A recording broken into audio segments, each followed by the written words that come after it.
देखो इधर अगला टॉपिक हमारे पास है ठोसों का ऊर्जा बैंड सिद्धांत के आधार पर वर्गीकरण। मतलब जो सॉलिड्स होते हैं वो एनर्जी बैंड के हिसाब से कितने टाइप के हो सकते हैं।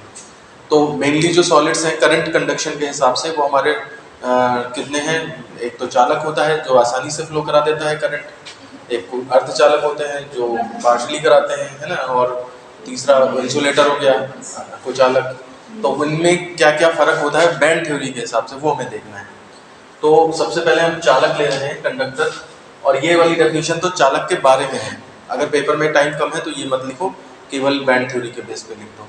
लेकिन चूंकि हम यहाँ समझा रहे हैं तुम्हें, इसलिए हम बताएंगे कि क्या होता है वास्तव में, क्या पढ़ा है हमने, और अब बैंड के हिसाब से इसमें क्या बताया जाएगा।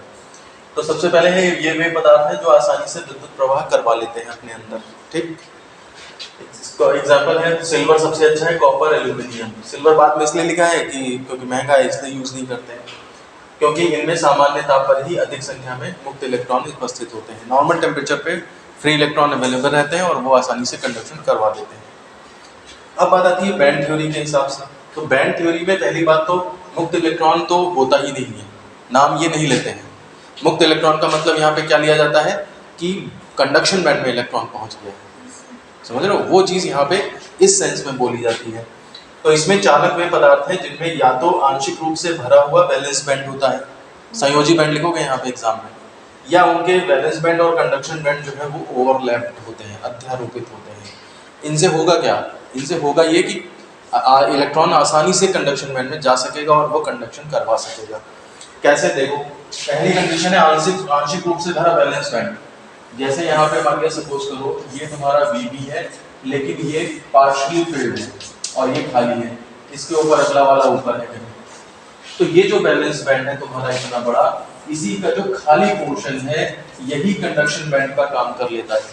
इलेक्ट्रॉन को यहाँ से जंप लेके वहां ला जाने की जरूरत नहीं है, वो रूम टेम्परेचर पे यहीं पे ऊपर चला जाए तो यही कंडक्शन बैंड का काम कर लेता है। और चूंकि इलेक्ट्रॉन को यहाँ से विदिन ए बैंड जाने में कोई दिक्कत नहीं होती, क्योंकि ये कंटिन्यूअस लाइनें हैं, बीच में कोई गैप नहीं है, तो इसलिए आराम से जो है वो इधर उधर जा ऊपर नीचे जा सकता है। जैसे मान लिया भीड़ चल रही है, एट रैंडम मैं चेक करूँ, तुमसे कहूँ कि 2-2 रुपए जमा करने हैं, तो 2-2 रुपए तो हर एक के पास निकल ही आएंगे।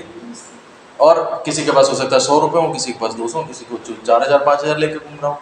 तो ऐसे इलेक्ट्रॉन्स भी हैं, अलग अलग ऊर्जाओं के हैं। तो इतनी ऊर्जा लगभग मतलब थोड़ी बहुत रहती है कुछ के पास कि वो इसी में मूवमेंट कर लेते हैं और कंडक्शन बैंड में आराम से पहुंच जाते हैं और कंडक्शन मतलब करंट को आसानी से फ्लो करा देते हैं। तो ये तो केस फर्स्ट हुआ जिसमें कि हमारा पार्शियली फिल्ड वैलेंस बैंड है, ठीक है ना। या फिर ऐसा हो सकता है कि वैलेंस बैंड इतना स्प्लिट हो, ये वैलेंस बैंड है और कंडक्शन बैंड भी इतना ज्यादा फैले कि ये दोनों एक दूसरे पे ओवरलैप कर जाएं। ये कंडक्शन बैंड है, यहाँ तक समझ रहे हो बात को। वैलेंस बैंड ये है और ऊपर का कंडक्शन बैंड जो है वो यहाँ तक आया, मतलब ये फैला ऐसे, वो फैला ऐसे, और ये दोनों जो है वो ओवरलैप कर रहे हैं। अब क्या है, जब ओवरलैप कर गया तो फिर अब ये जो इलेक्ट्रॉन है बीच में कोई गैप रहा ही नहीं, अब तो ये एक पूरा बैंड बन गया। अब विद इन ए बैंड, उसी बैंड में घूमने के लिए इलेक्ट्रॉन को कोई बहुत ज्यादा एनर्जी की जरूरत नहीं होती है, तो रूम टेम्परेचर पर ही इलेक्ट्रॉनों के पास इतनी एनर्जी अवेलेबल हो जाती है कि वो आराम से कंडक्शन बैंड में पहुंच जाते हैं और इस वजह से आसानी से करंट को कंडक्ट करवा देते हैं। समझ रहे हो बात को। तो ये चीज इसमें और लिखनी है हमें। देखो इन डायग्राम्स के बारे में अगर पेपर में आ जाए तो थोड़ा बहुत लिखा जा सकता है। क्या लिखा जा सकता है, केस फर्स्ट में जैसे बता सकते हो, तो मैंने तो 2 लाइन लिख दी है, लेकिन तुम और ज्यादा लिख सकते हो इसके बारे में कि केस फर्स्ट में क्या है, बैलेंस बैंड आधा भरा हुआ है, आधा या कुछ भरा हुआ है, तो इसी का खाली स्थान जो है वो हमारा कंडक्शन बैंड का काम कर जाता है। तो रूम टेम्परेचर पर कुछ इलेक्ट्रॉन्स आसानी से फिर कंडक्शन बैंड में चले जाते हैं, क्योंकि यहाँ पे बैंड से दूसरे बैंड में मूवमेंट नहीं होना है, उसी के अंदर मूवमेंट होना है, जो कि आराम से हो सकता है, ठीक है।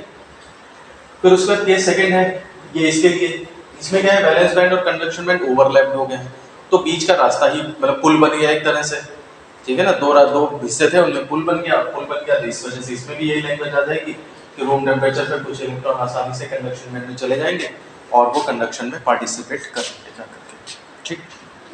इसके बाद हमारे पास दूसरा आता है कुचालक, यानी कि बैड कंडक्टर यानी कि इंसुलेटर। ये क्या होते हैं, वे पदार्थ होते हैं जिनमें विद्युत चालन नहीं होता है, ठीक है। कांच हो गया, लकड़ी हो गया, इनमें विद्युत चालन नहीं होता। क्यों नहीं होता, क्योंकि इसमें मुक्त इलेक्ट्रॉन नहीं होते हैं। ये हमारी पुरानी नॉलेज है, लेकिन इस चैप्टर में हम धीरे धीरे अपने सारे कंसेप्ट बैंड पे ला रहे हैं। तो बैंड थ्योरी के हिसाब से क्या होगा, बैंड सिद्धांत के अनुसार कुचालकों में संयोजी बैंड पूर्णतया भरे होते हैं। अगर तुमने कहीं वैलेंस बैंड खाली कर दिया थोड़ा, तो उसी का बचा हुआ हिस्सा कंडक्शन बैंड बन जाएगा ना।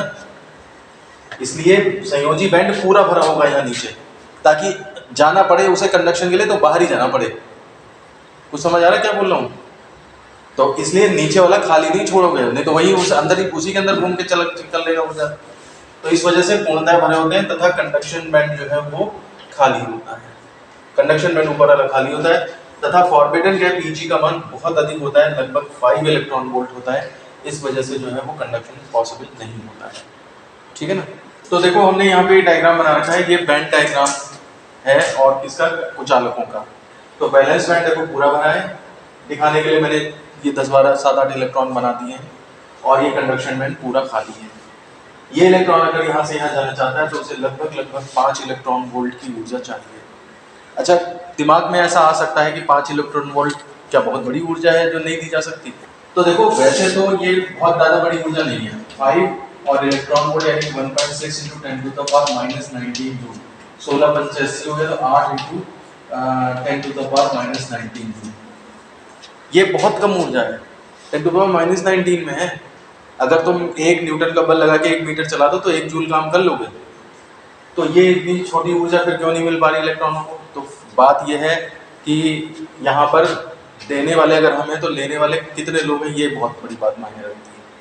यहाँ पर इलेक्ट्रॉनों के लेवल पे देना है जाकर के, ठीक है ना। अगर 1 मोल सब्सटेंस भी लिया तो उसके अंदर जो है कितने एवोगैड्रो नंबर के बराबर के एटम्स होंगे और उनमें कितने इलेक्ट्रॉन होंगे, सब वो ऊर्जा लेंगे जाकर के। जैसे मैं ये कहूँ कि मैं 2 करोड़ रुपए पूरे देश में बांट दूंगा, तो 2 करोड़ रुपए बांटना, ये लाइन में 2 करोड़ तो बहुत ज़्यादा लग रहा है, लेकिन जब पूरे देश में बांटूंगा तो पूरे देश में जो है 1.5 अरब लोग हैं, तो एक के हिस्से में मुझे लगता है 25-30 पैसे आएंगे जाकर। समझ रहे हो बात को?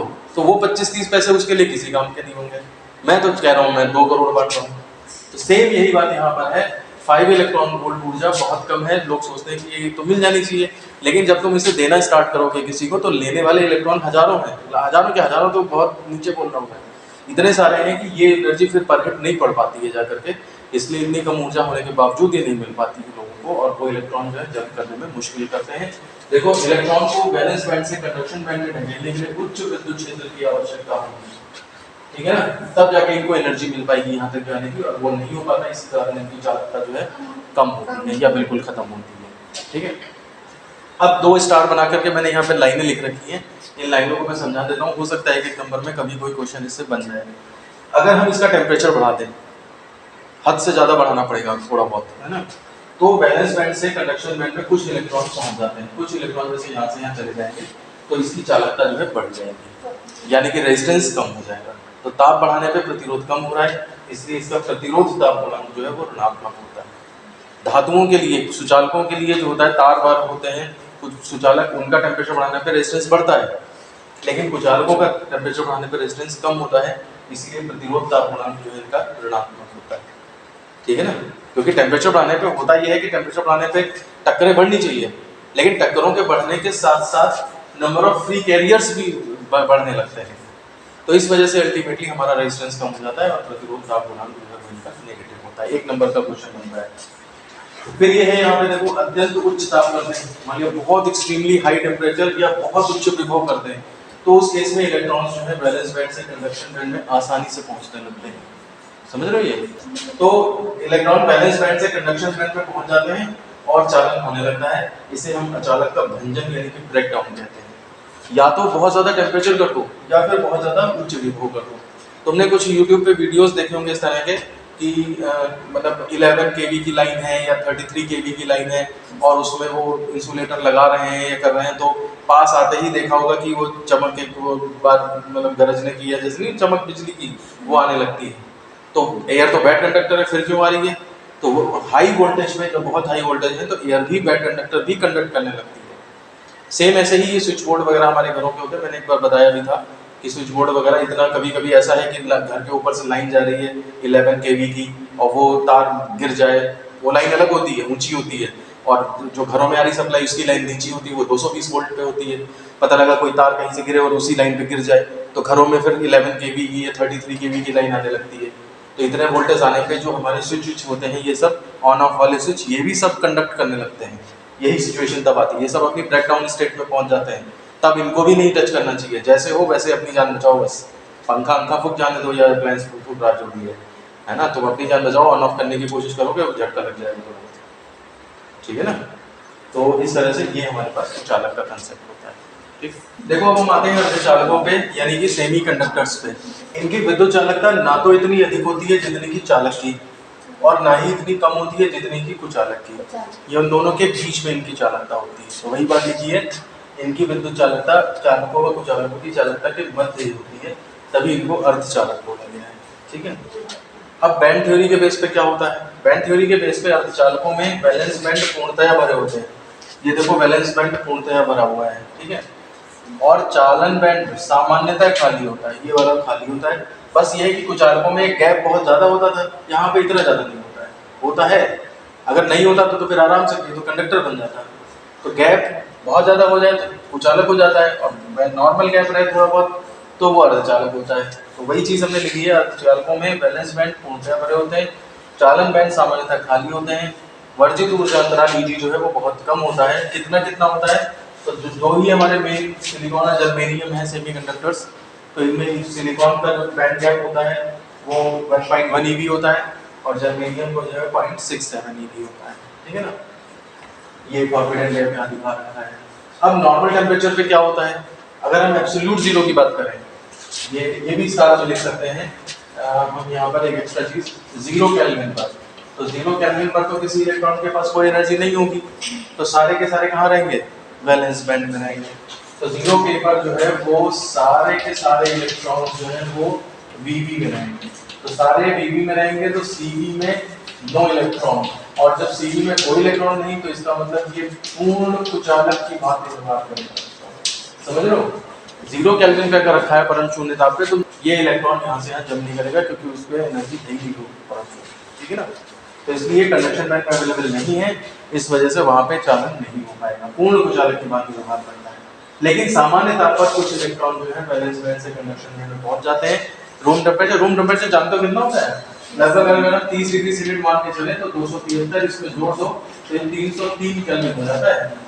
और एक जो पार्टिकल्स होते हैं, अणु के सिद्धांत जो पढ़ा है, पार्टिकल की जो वो होती है एनर्जी 3/2 kT है ना, या फिर 3/2 RT अगर हम मोल में लेने लगे तो इस तरह से ये एनर्जी होती है। तो इतने टेम्परेचर डालने पे इतनी एनर्जी, ये के क्या है यहाँ पे? बोल्ट्जमैन कांस्टेंट, इतनी एनर्जी जो है इनकी होने लगती है। तो सामान्य ताप पर कुछ इलेक्ट्रॉन्स वैलेंस बैंड से कंडक्शन बैंड में पहुंच जाते हैं, जिससे कि उसमें धारा जो है वो प्रवाहित होने लगती है। ठीक है, थोड़ी बहुत धारा जो है, और बाकी टेम्परेचर बढ़ाओगे तो और ज्यादा पहुंचने लगेगी, तो और ज्यादा धारा बहने लगेगी। फिर ताप, अब इनका प्रतिरोध ताप गुणांक कैसा होता है? तो देखो, ताप अगर बढ़ाएंगे तो ज्यादा इलेक्ट्रॉन वैलेंस बैंड से कंडक्शन बैंड में पहुंच जाएंगे, इससे क्या होगा? चालकता बढ़ जाएगी। चालकता बढ़ने का मतलब क्या होगा? प्रतिरोध कम हो जाएगा। प्रतिरोध कम होने का मतलब ताप बढ़ाने पर प्रतिरोध कम हो रहा है, तो इसका मतलब प्रतिरोध ताप गुणांक ऋणात्मक होगा। ठीक है ना, तो कुचालकों में और इनमें प्रतिरोध ताप गुणांक जो है दोनों में नेगेटिव होता है। तो ये तुम्हारा जो है वो अर्धचालकों के बारे में बात हो गई। दो फेमस अर्धचालक है, सिलिकॉन और जर्मेनियम। तो पूरी कैटेगरी 3 टाइप की रही है हमारी। कुचालक वैसे क्या होते हैं और बैंड थ्योरी में क्या होते हैं, सुचालक वैसे क्या होते हैं और बैंड थ्योरी में क्या होते हैं, और अर्धचालक वैसे कैसे होते हैं। पहली जो डेफिनेशन है, ये पेपर में नहीं भी लिखोगे तब भी काम चलेगा, पेपर में केवल ये पूछ रहा है, लेकिन ये चीज उसी के बेस पे समझ में आएगी। मतलब अगर पुराना नहीं पता है तो ये वाला समझने में दिक्कत हो जाएगी। ठीक है ना, तो इस तरह से ये आर्टिकल हमारा कंप्लीट हो जाता है।